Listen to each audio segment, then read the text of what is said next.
ask you, is Smiley your name? No. Because I stalked your Instagram and people are calling you Stav. Yeah. So that's your name? Yeah. Okay. Smiley Stav. Smiley Stav is my name. Joining us today is the vibrant Smiley Stav, a dancer whose passion transcends the rhythm and steps into life's deeper meanings. Like, this is my way to express myself. My craziness, my love, my passion, my sadness. Her journey, though full of energy and grace, hasn't always been a smooth ride. From facing her fears on the dance floor, I was actually 15, dealing with a lot of comments about my age. Oh my God, if I will dance with you, will I go to jail? Smiley isn't just a name, it's the superpower she brings to the floor. Yeah, because we have smile, we have smile, we have smile. But in the end, smile, what does it mean? First of all, it means All this and much more right here on Step by Step, where every step tells a story. Welcome everybody to Step by Step. We are so excited to be here with Smiley Stav. And Smiley, one of the reasons that we've really wanted to have you on the show is I know that dance to you is so much more than just movement, and it goes kind of beyond. And so I want to start with a bit of a kind of first principles question for you, which is, why do you dance? it's a good question. Well, I think not only me, but all of us, we dance because we want to feel something. We want to feel good enough, we want to feel seen, we want to feel loved.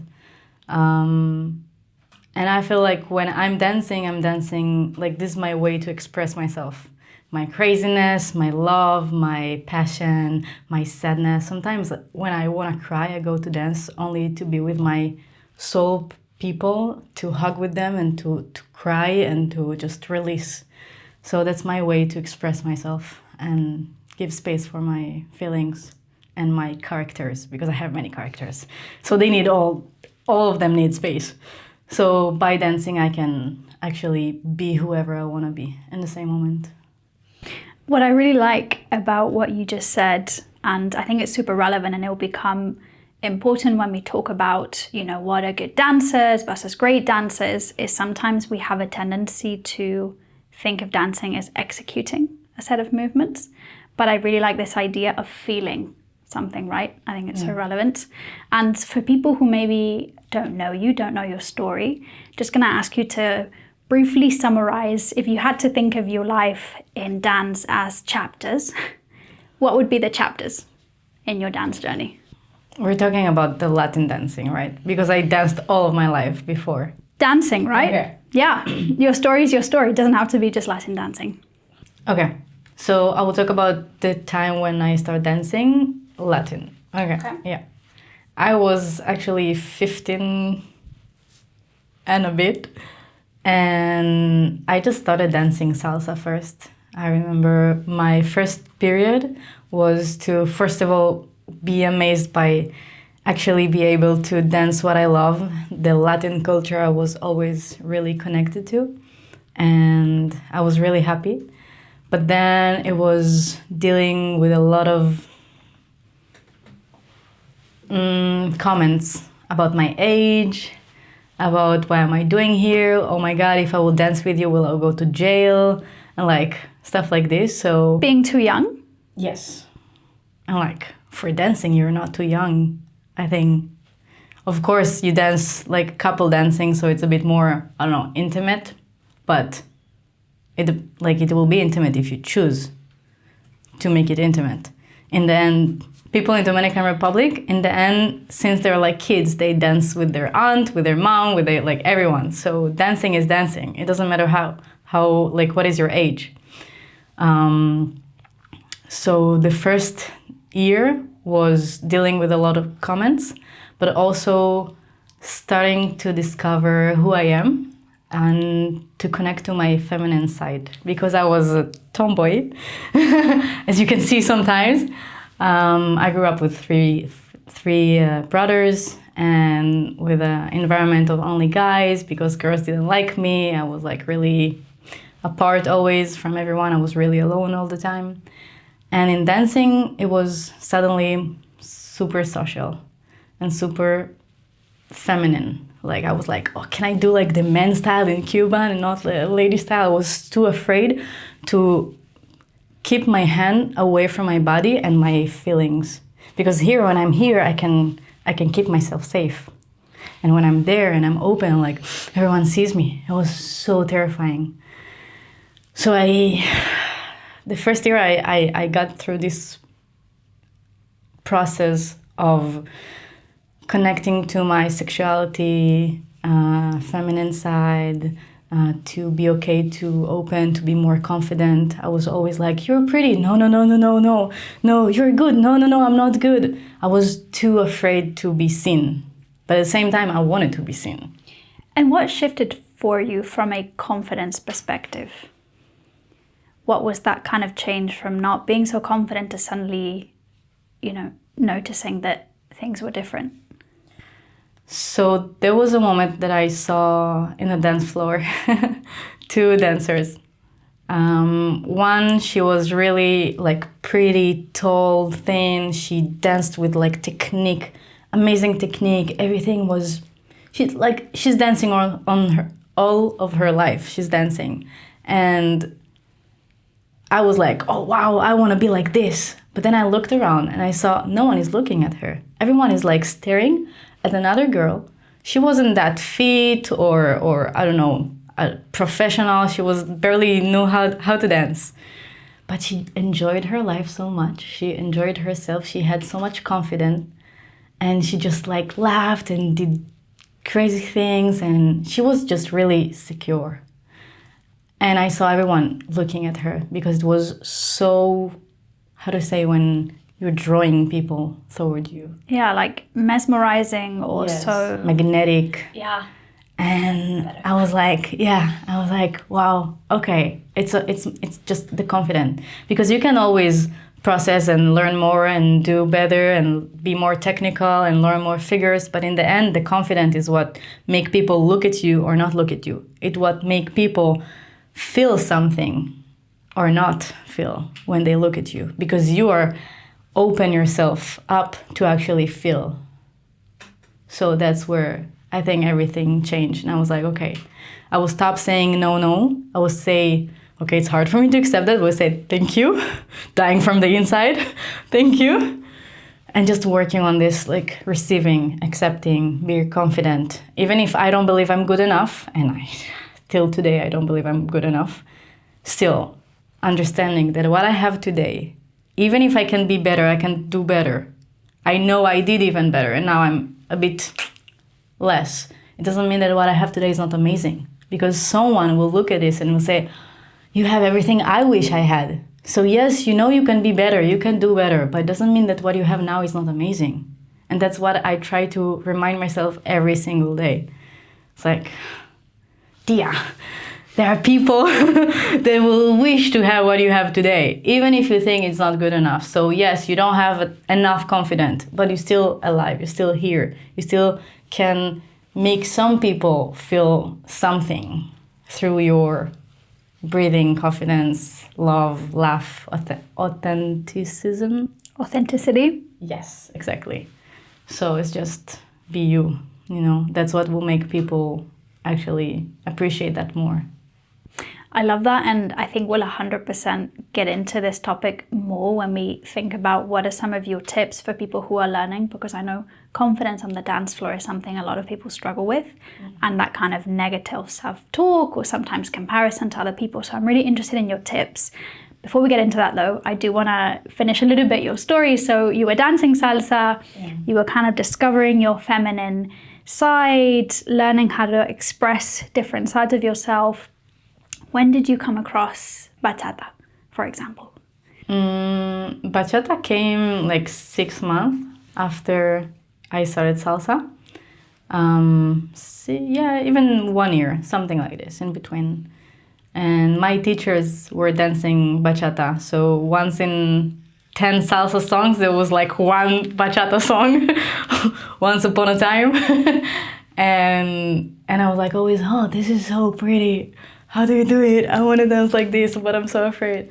And slowly I just started learning through the dance floor, actually. It was the first style I didn't learn in a class. Yes.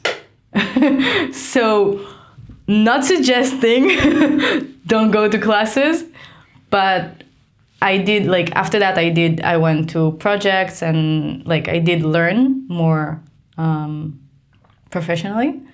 But yeah, the beginning was really just trying, exploring, asking questions, doing, wait, can you do it again? Wait, how does it supposed to feel like? And feel like, not look like, that it's a whole different story. And I just slowly, well, I didn't fall in love with that easily, because my problem with like feminism and like being in the sensual side of this coin, but because it was such a process and a whole journey, it was a really mental journey for me. I remember it was a really hard time actually. Because of that, I just pushed through it. I was like, no, I need to go through this. Yeah. Would you say maybe this forced you to confront certain parts of yourself that maybe you wouldn't have had you not been dancing? Yeah, exactly. Well, I think those parts, well, maybe I would not have them. How do you say it? Yeah. Yeah, you would not have them. Maybe I will not have them if I would not dance bachata. Or maybe I would just discover them later in life. But yeah, it made me comfort a lot of deeper things that I was too afraid or not ready or just too hurt to actually bring it out, you know? Yeah. Good. I'm curious if to bring something up that happened that changed, like, that made this really hard. So there was, and actually in Salsa, there was someone who got me through sexual harassment. And that was when I was really even more closing, even more afraid of actually letting someone in. And I see this today in many places. Everyone is afraid to let someone in because different reasons. But I think actually to be in this, well, we have in Israel a course that's called, we do emotional connection for 5 or 6 hours of like just a workshop of how to emotional connect with someone. So there, I did this like 9 times. And every time I went out crying from different layers that we got in and in and in and in. And this moment that you need to hold someone and look in their eyes and not run away. Like, you know, because if I talked with you and then we don't talk and you look in my eyes, you see everything. So we always run away. It's always too hard. So there, when I look in your eyes and I'm trying to make you feel how much I love you and I appreciate you and I see you and you do this to me, and actually it's like touching those pain dots in my heart when someone hurt me, when someone came to take something, when I was too vulnerable to actually, it makes me develop more, be more able to see, okay, you have a good heart. You're not here to hurt me. We're just dancing.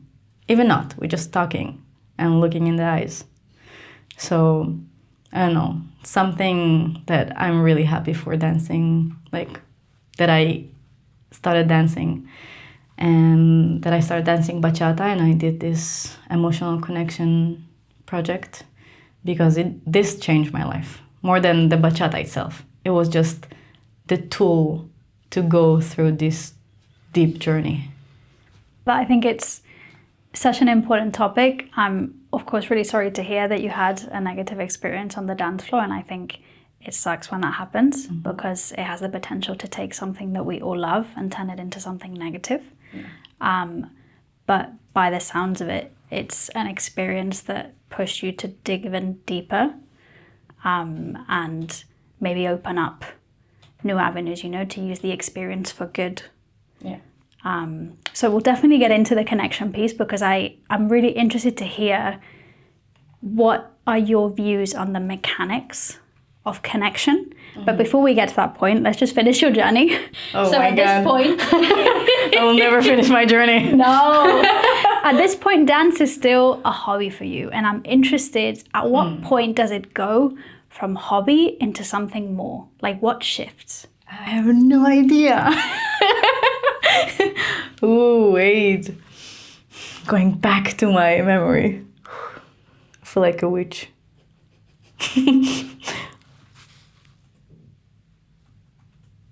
Wow, I don't know.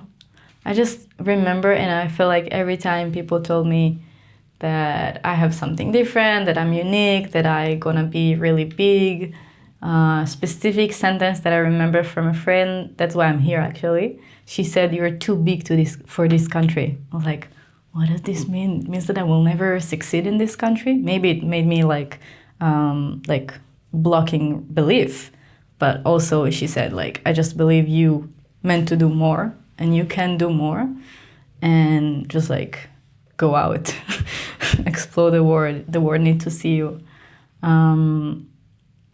And while I was also skating and performing and doing stuff, slowly I understand how much I want to just do this. Like, I can do high deck and I build chatbot for WhatsApp and like I did a lot of things. I can do many things. I'm not enjoying that so much. I went to a workshop of self-development. There I had this, it was 3 intensive days. And in the second day, I had a moment that I realized what I want to do in this world. Like, I realized what is my calling and how much I see myself helping. In the beginning, it was women, but slowly I have now a lot of actually men students that are coming. So I see how I can help actually everyone, and also couples. And I want to help people to actually live life like in a free way and dance, like through dance. Like all the sentence got like off, but I understand how much I want to help people to live a full life and a happy life through dancing. Because through dancing, I can help you go through this process with your fears, with your, goals, dreams, and just release your body, release your mind, enjoy, be authentic, achieve things in your life too. I had a student that she came with the fear of stage, and she said, like, I really want to perform, but I'm afraid I'm not going to. At the same time, she also told me that in her job, she really wants to get promoted, but she don't want to because it means to be in front of everyone. So we just did a whole process that was dancing work, but also mental work. And in the same day in this workshop, I said, okay, I'm gonna help people. I'm gonna travel the world and help people to be actually happy and free and do it through dancing. And in the same day, I started the day after I started my studies of NLP, neuro-linguistic programming, because I said I'm gonna be a therapist and a dance teacher, and I'm going to combine it, and I'm gonna do my own technique, approach, I don't know whatever, that will help people be just free, happy, and spread my light and my love to dance, to life, to just laugh, and to, yeah. And that's where I said, okay, everything is possible. So if everything is possible, this is who I am, this is what I'm gonna do. And now I'm here to try to achieve that. It's really scary and hard, but everything is possible. So choose your heart, Not going after your dreams is also hard. Absolutely, I love that. I think it's such a cool purpose and a mission to have. And I think that's one of the things I really appreciate about you, that there's a real sense of purpose behind what you're doing. And it just so happens that that purpose passes through helping people with what you know and the work that you've done. I think it's super cool. For the people who may not be familiar with neuro-linguistic programming, just so they also understand how you work, could you give us a little bit of what that means and how you use it to help people? So Basically, it means that we can change the way our brain is programmed through language. But through language is how we talk to ourselves, how we talk to the world, how we think.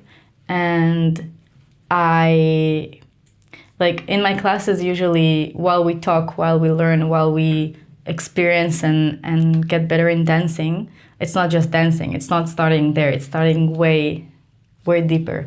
So it's kind of art of asking questions.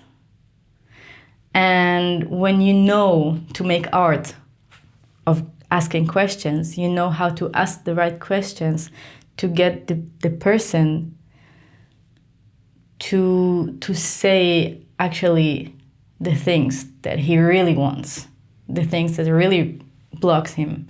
Because I will never say what I think I see. I will always ask until you will say it, until you will get there, until you will understand by yourself where you're blocking yourself.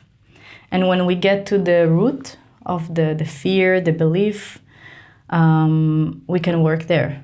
So it's like, if it's to go back in the memory and change with the imagination, with the words, with the conversation that you had there with the people or with yourself, whatever. It's like there are many approach, but the thing is that with those tools that I have from the NLP, from going back with asking questions, with understanding how you feel, how you're programmed, we can change this program and we can make you feel more released, more calm and better. And then on top of this, to put the dancing and see how now it feels, because it will look and feel different. And yeah, actually I have a specific, example from someone that came to me for 5 classes before her wedding. She came to just learn freestyle, how to dance. And then we started dancing and she danced. You're like, okay, you know how to dance, so what are you talking about? No, I prefer not to get married because I'm afraid. Oh, okay, so it's a different work. You know that it's a different work. Yes. So I was like, okay, it's a dance class, so it's a dance class. But you cannot know that I'm doing, manipulation through asking questions, through like while we're doing the class and learning the steps, we get to the source, we get to the reason, and then, okay, this is something, but this is psychology. We want to focus on what we do want. So now don't try to imagine what you don't want, try to imagine what you do want. And then we did some manipulation there on the mind. And after 5 classes, she was like already free from this fear. And she danced in her wedding and she sent me videos and was like, she sent me after that this message of, I came for a dance class and I got through some therapy, but I'm actually having fun dancing now, even if it's in front of people. That was for me the biggest change, like if you can dance and have fun, first, I did mine. If you can now actually also be free from this fear of being seen in front of people and not being judged, because everyone will judge you, but you don't care anymore. It's like, it gives you a different sense of freedom, Absolutely. And I guess in this case, the word manipulation, it has a negative connotation to it, right? But it's actually a very positive thing because you're using it in a way to help somebody work through using their own insight and awareness to really get to the root cause of the problem, right? Sometimes we see a symptom, which is we're struggling with the dance, but there's something behind that. So what I really appreciate about what you said, because I think it's relevant to all performance, not just performance and dance, is this kind of introspective internal work to really understand what is the story that you're telling yourself. And even here in the podcast, we say every step tells a story, right? Because often I think we suffer not because of what happens to us, but because of what we tell ourselves is happening to us. Yeah. And where I think this connects really nicely, and the topic I really wanted to talk to you about, for example, is I know you are very experienced in competing. You've had a number of experiences competing kind of by yourself as a solo artist, but also in groups with lots of different situations, right? You've had injuries, you've had sometimes disappointments, you've had pleasant surprises and really amazing results. I would like to understand from you, because I think that people who might be listening to us, I know Jack and Jills are a huge thing in congresses and kind of, all around. What are some of the things that you do to mentally prepare for an environment where the stakes are higher, right? A competition in the end is where we all know the result matters to a degree, or at least it does much more than, let's say, in a social dance scenario. Yeah. How do you get yourself mentally to a place where you can be at your best? So I thought I did it until I fell really hard. But from this I also learned. So we can try to figure it out now together, if it makes sense. Well, the last time I compete, the preparation before, I remember I took like 1 hour before, 30 minutes before. Maybe it's too much, I don't know. Maybe it's also like, okay, just take it chill. So do whatever fits for you. But I did like put my headphones and put some motivation speech of like, you can do it, push, all those bullshit that really works in the end. And I just did my warm-up and preparation of the body so I will not be injured again. That is really important to understand, like also, okay, today where am I stuck in my body, and to be more aware for your body, to your body. And in the end, just before I start, even if I prepare myself to win and to push and to give my best, and then I'm like, okay, I focused on this. Now, let the universe do his work. What is mine will be mine. Now just enjoy. Because again, if I go back to age 16, 15, I will remember that the girl that just enjoyed her life was the one that everyone looked at. And that's my technique in those Jack and Jills, everything. I'm just like releasing everything and saying, okay, the story I'm telling myself is that if I'll be 100% myself and enjoy, that what will make people look at me and say, ooh, she got something else. And that's what's happening every time. But at the same time, it's also what makes the whole crowd look at me, tell me after that, oh, you for sure are going to win. And then, of course, the judges think different things sometimes, or they didn't look at you at the same moments, or whatever. It can be so many reasons. Or also, I realized in the last time is that if you're too different, people are afraid of it. So it doesn't mean that I'm not good enough. And I cried my life because I was like, I'm not good enough. But it doesn't mean that I'm not good enough. It doesn't mean, maybe they don't like my style. Maybe like, okay, this is a cool style, but it's not my style. I prefer to give the space for someone who have the same style like me, because it's also gonna push my selling, you know? It's also, everything is business, is money, is politics, is connections in the end. So it's okay. Just keep doing yourself, pushing and saying like, if I'll be authentic and I'll push myself and I enjoy, I will do crazy shit, whatever I feel like. If I want to feel like, now I just want to chill and enjoy, this is what I'm going to do. But do everything with 100% sentimientos. How do you say it in English? Feelings. Just bring your feelings. People see feelings. It's like this frequency, the aura that you have is your feelings, is how much you're connecting to yourself, and you can experience and, interpretate? Like, yeah, interpret or yes. Experience, yeah. And when you do this, you see, oh, people actually appreciate that even more. Even if they're looking, and it can be scary, like, oh, everyone is looking at me. Sometimes, like, they put me in the square, in the circle, I'm like, to work with my head because it's too much, stop looking at me. Thank you. But at the same time, when I put it aside, I'm like, okay, I will just be me. Also this, people will say like, okay, this is sweet. This is like, this is Smiley. So just do it to yourself. That's the beauty. People are afraid to be themselves. So when they see someone so like truly authentic being themselves, they can be jealous, but they can be also like appreciating because they want to be there.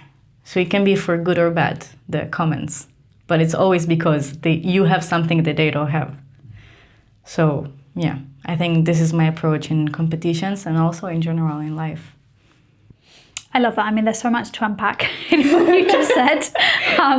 But I think there is, point number one for me is this kind of, do you focus on the experience versus what is happening on the outside? And if you think about not just dance, but also when you watch someone public speaking, for example, you don't just watch what they are saying, what they are feeling, you also kind of feel, right? So if they are confident and they are relaxed, you also feel relaxed. Mm-hmm. And I think there's something to watching somebody feeling something in that moment that helps us to really connect. And it's only really fun to watch someone when they are feeling it themselves. Yeah. It's a little bit like your example that you said, right? Somebody executing perfect technique, but not feeling so much, right? It's just weird. There's something in our brain that I think really likes watching someone experience something. This is why entertainment industry is so huge. Yeah. Right? And I think on this kind of second level of experience, I think performing is a privilege. Mm-hmm. And we sometimes rob ourselves of that privilege by being so in the expectation of what this might look like or the result it will yield, and not being in the moment enough to experience it. Yeah. When has that happened to you, and what are some strategies that maybe have helped you to get yourself back to a place where you're like, I'm okay, I can be myself? I want to go a bit back to what you said before, because I work with images in my photos in my head. So when you said that, I was like, I see those kids that they're drawing, and the drawing is really bad. Right? It's really bad, but it's full of feelings and colors, and like no matter, even if like this is dad and mom is like looks really, this is not dad and mom. It's like a weird abstract figures, but you're like so amazed by their art and what they did because they put their heart in it. And when we get adult, when we grow up. When we grow up, there is this moment that we want the drawing to be so perfect that we're afraid to do, or trying to do, but then it's like, it looks perfect, but it doesn't make me feel anything. Yeah, it looks like mom and dad, but where is the heart? So it doesn't matter in the end how it looks like, because when kids are doing something and it's so authentic, you're like, you don't care how it looks like. It just feels so fulfilling, right? Like, it feels so good to receive that, to see how they just don't care. So now back to your question, and I will see how it's connecting, because it was such a beautiful picture to see. No, I love it. I think it's super cool. And just to build on this, and then we'll go back to the question. One of the things that I think is unique about you in this sense of authenticity is when you think about dance, there's only really a certain amount of things you can do with your body, or a certain amount of variations of a step. And so there's a limitation, there's a natural stopper. But I think what makes something interesting is also you shining through that move, right? The thing that varies is you performing, or you dancing, or you moving. And so this ability to bring yourself on the dance floor and not just the move, I think is also kind of what makes someone really mesmerizing to watch. Yeah. How do you do it then? For people who are in this mindset and who are thinking about competing and they really want to bring more of themselves into the dance floor, what would you say are some good strategies to really work on the sense of authenticity? It's a hard question. Yeah.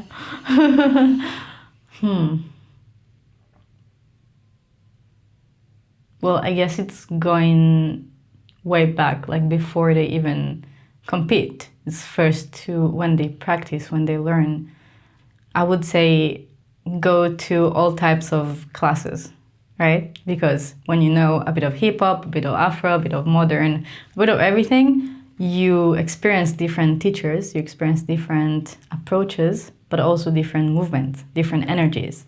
So also what you said about movements, that you have only certain movement, I don't believe that, because I actually build a concept that can make 5 movements to like more than 100 ways of doing that.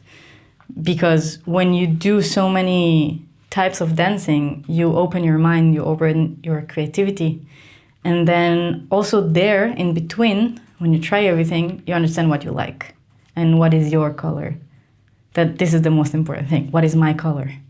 What is the energy that I love the most using? Is it fire, water, earth, or air, right?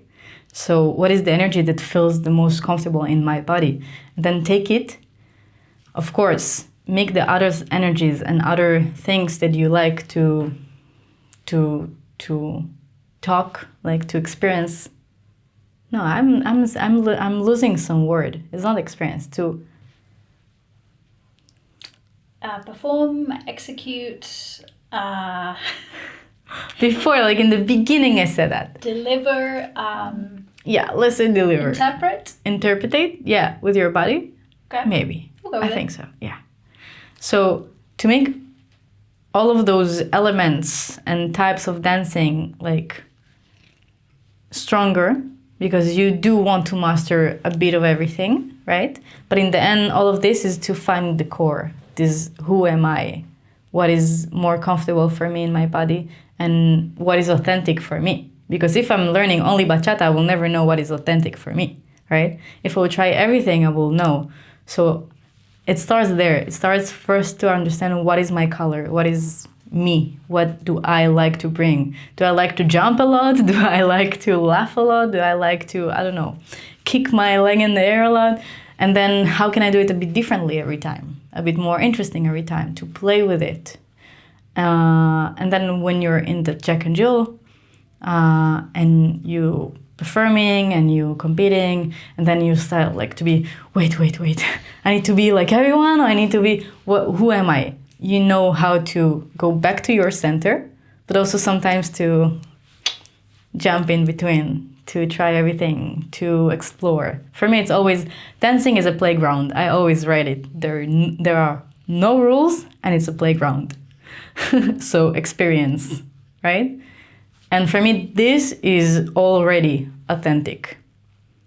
Even if it's not your comfort zone, it's not authentic, it's authentic because you're like a kid, again, in a playground, trying to explore what is possible. There are no rules. So this is already authentic. So for me, I will approach, like this my approach, más o menos, to those Jack and Jills and experience. I like that a lot because I think it connects to one of the earlier points we were talking about, right? How do we build this sense of freedom? Because ultimately, feeling free, I think, is what allows you to play. And I think it's only through that play that you can elevate performance. I think sometimes we think that, staying in a more restrictive place and sticking by the rules is the thing, but actually by letting go, it's almost paradoxical in what can help you increase your performance. So that's super, super cool. I did kind of mention in the beginning, we would go back to talking about connection, and I do want to dive a little bit deeper because I think it's such a relevant point, especially in social dance scenarios, and most of the people that I think will be listening to us will be social dancers. So talk to us a little bit about what are some of the keys to connection that you have learned, having attended that workshop 9 times and all the lessons that you've learned. Well, the basic for me always is first, look in my eyes. And for this, I can make a whole monologue crying about how I cried in my first festival here in Barcelona in the end of the social, when I felt like just a puppet, like everyone danced with me without looking in my eyes. I was like, what did you lost on the floor? Is there like gold there? Like, if you're not dancing with me, with who you dance, like I can dance alone, I will enjoy way more. So when you look in my eyes, you actually see my soul. You look at me. When you date someone, you're not dating with him and looking around, like you trying to get to know this person, to see through him. right? So first of all, it's like look in the eyes. It's the most hard thing people can do. Because right now we're talking and you're a bit more open. That's why you can look in my eyes for so long, because you're also really interesting to know more. But some people, when they dance, it's too intimidating. It's like too hard.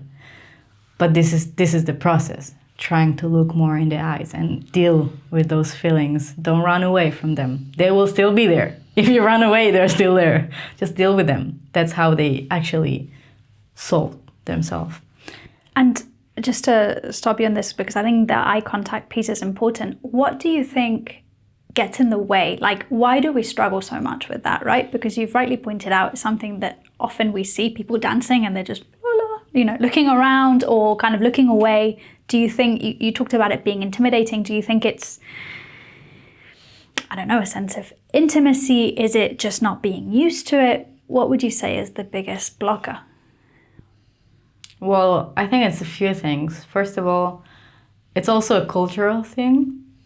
And I feel most of the world, when you start dancing, they're not saying this in the beginning, right? For us in Israel, we say it from the beginning. First of all, if I dance with you and you do only basic, chill. If you look in my eyes and smile, I will be so happy.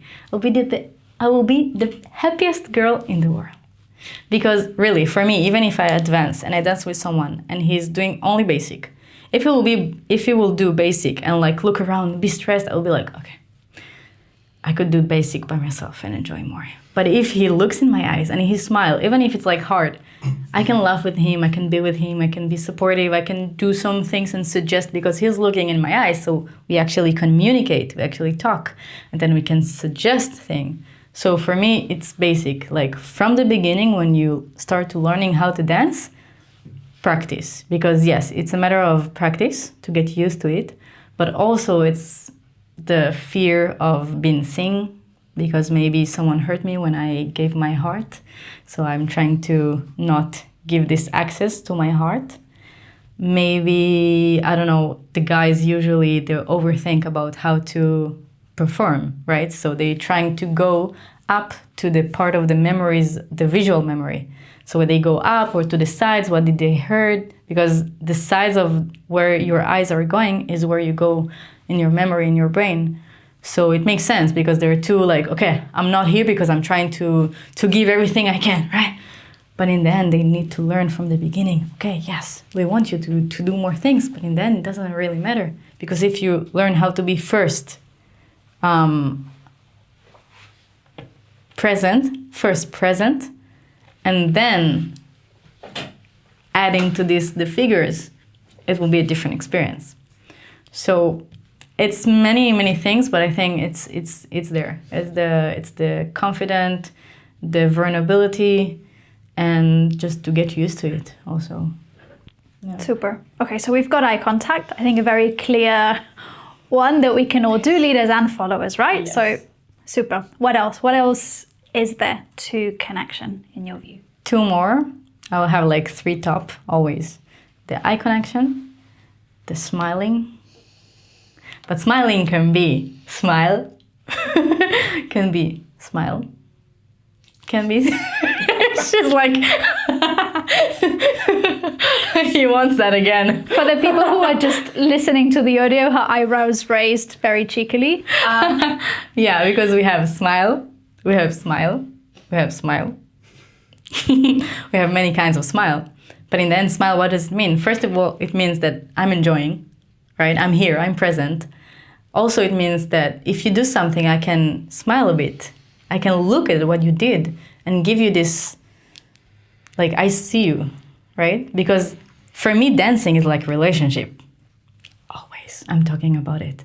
But it is, because if you're dating with someone, first date, you have, first of all, to look in his eyes. You have to see how he smiles, how he opened the door for you, how you did something, I don't know, you put a pretty dress. You want to see that he sees that, right? Unless you will not do it again. Why should I put effort on doing this hip roll or whatever lady style if you're ignoring, if you're with yourself, you know? Like, I will not do it again. I will not enjoy.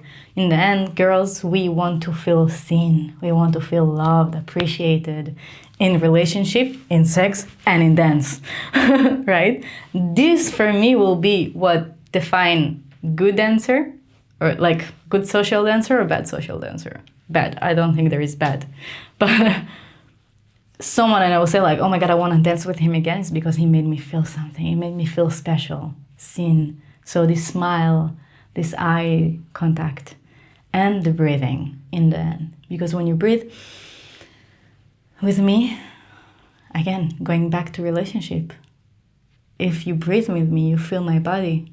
You feel where I'm stuck, where I can go more if I want.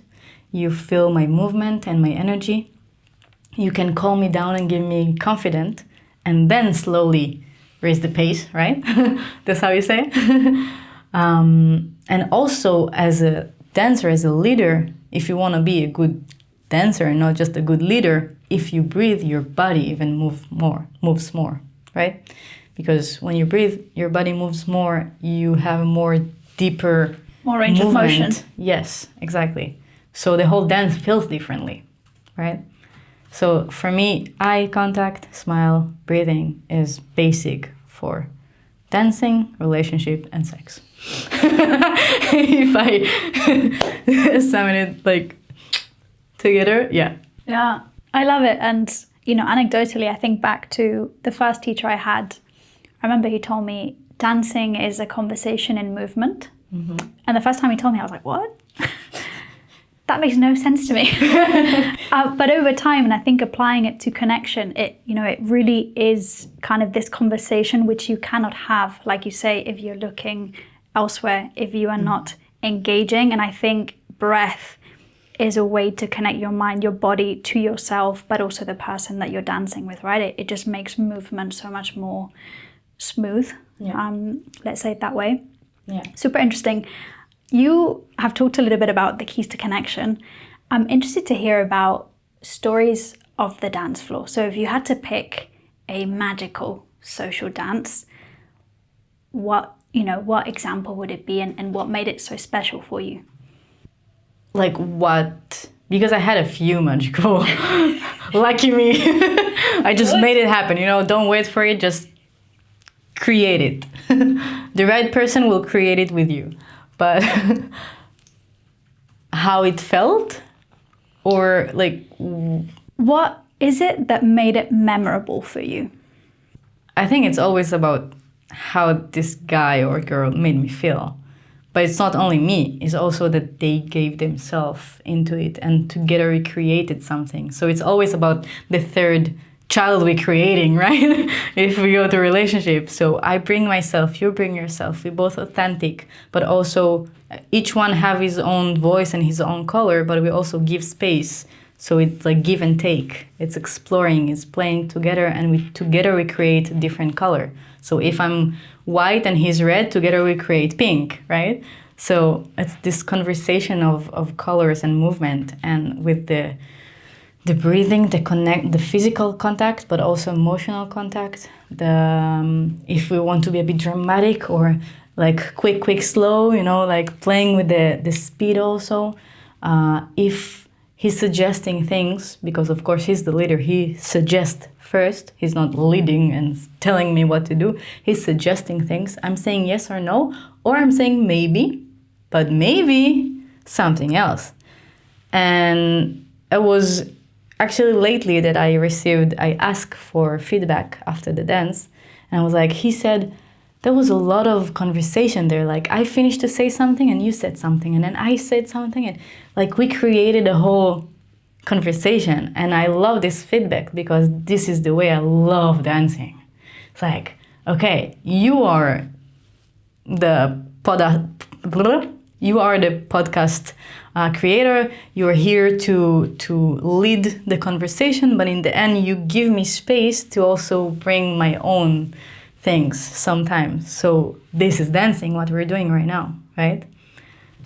So how you make me feel, you give space for my feelings, but you also bring yourself, and I can see also who are you, right? Who you are. I can see also you.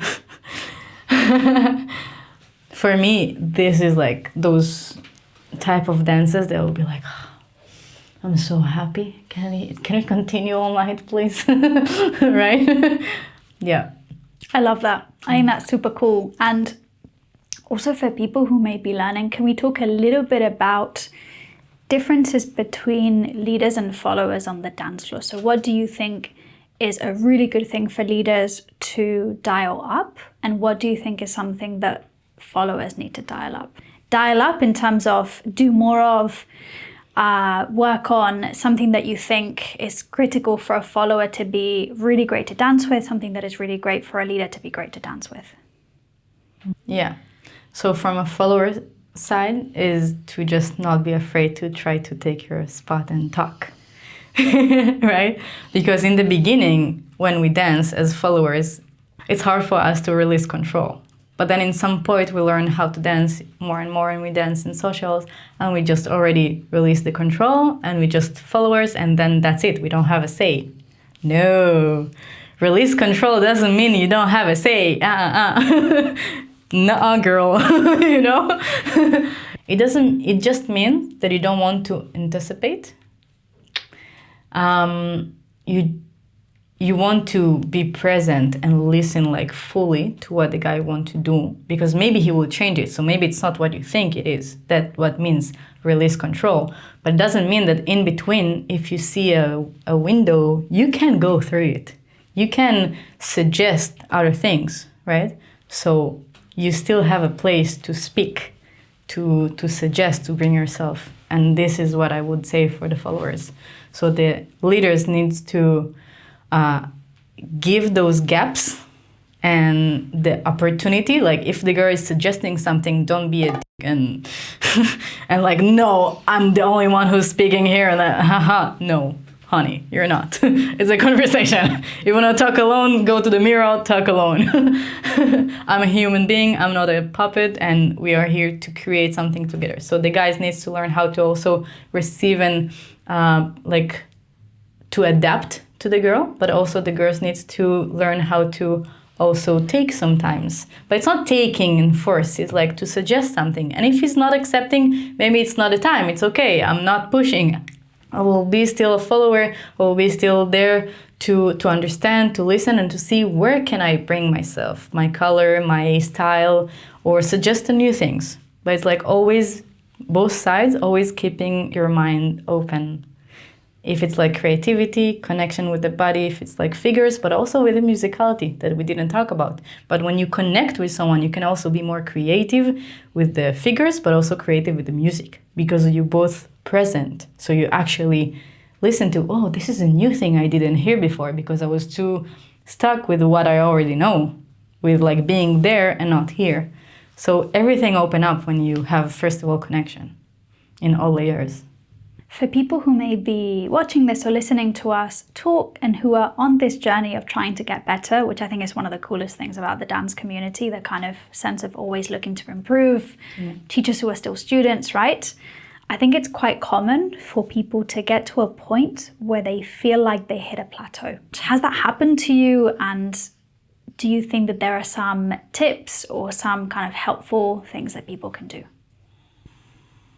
Well, I think I'm now kind of in this spot of in my life that I feel like, okay, what else? You know, how can I learn more, achieve more, do more, be better, whatever it means?